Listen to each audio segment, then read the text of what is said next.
राजनीतिक मामलों की समिति ने जातिगत जनगणना कराने का फैसला लिया, तो हम यह कह सकते हैं कि मोदी है तो मुमकिन है, नीतीश है तो निश्चिंत है। ये मैं बात इस संदर्भ में कह रहा हूं कि जातिगत जनगणना इस देश में लंबे अरसे से मांग की जाती रही और लंबे अरसे तक कांग्रेस पार्टी ने हुकूमत किया, यूपीए ने हुकूमत किया, लेकिन उन लोगों ने कभी भी सामाजिक आर्थिक जनगणना पर कोई ध्यान नहीं दिया। आजकल श्रेय लेने का होड़ हो गया, क्रेडिट वार चल रहा है।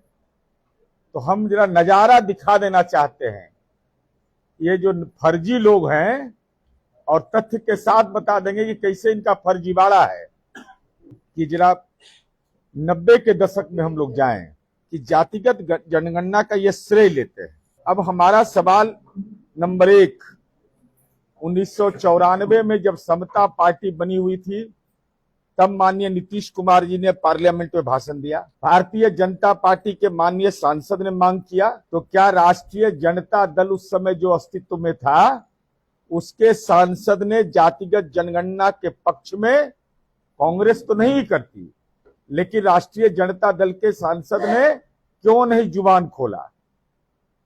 लालू जी बिहार के मुख्यमंत्री थे, लालू जी की जुबान क्यों रुंध गई थी? इस सवाल पर खामोश क्यों रहे? हम तो लगातार इस बात की मांग करते रहे, और हम लोग को जब बिहार में काम करने का मौका मिला तो जाति आधारित जनगणना का विधानमंडल में 2 बार प्रस्ताव पास हुआ, 2019, 2020, दोनों समय एनडीए की सरकार, माननीय नीतीश कुमार जी की सरकार। उसके बाद वर्ष 2021 में जब सभी दलों का प्रतिनिधिमंडल आदरणीय प्रधानमंत्री जी से मिलने गया, तो उसमें भारतीय जनता पार्टी के माननीय जनक राम जी सदस्य, उस समय एनडीए की सरकार। जब राज्य सरकार ने, जब मंत्रिपरिषद ने निर्णय लिया कि बिहार अपने संसाधन से जाति आधारित गणना कराएगा, तो उस समय भी एनडीए की सरकार। तो जब एनडीए की सरकार थी, तो राष्ट्रीय जनता दल अपनी भूमिका को श्रेय लेने के रूप में लेता है।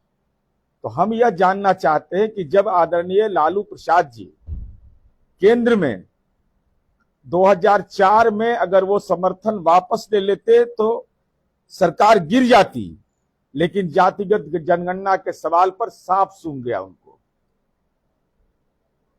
2011 में केंद्र में वो किंग मेकर की भूमिका में थे, लेकिन उनके जुबान पर जातिगत जनगणना नहीं आया। उसका कारण स्पष्ट है कि चूंकि लालू प्रसाद जी जातिगत जनगणना कराते, यहां तो पशुपालन घोटाला के अभियुक्त हो गए थे, ये अपना प्राण बचाने में लगे हुए थे, इनको जातिगत जनगणना से क्या लेना देना था? तो लालू जी की पार्टी और तेजस्वी यादव का क्रेडिट लेते हैं, तो इसका क्रेडिट कौन लेगा? और हम लोगों ने जो गणना किया, वो गणना की पूरी प्रक्रिया आप जानते हैं, उसमें बताने की जरूरत नहीं है, कितना गणना कर्मी थे, कितना हमारे सुपरवाइजर थे, और 2 राउंड में उसको हमने किया।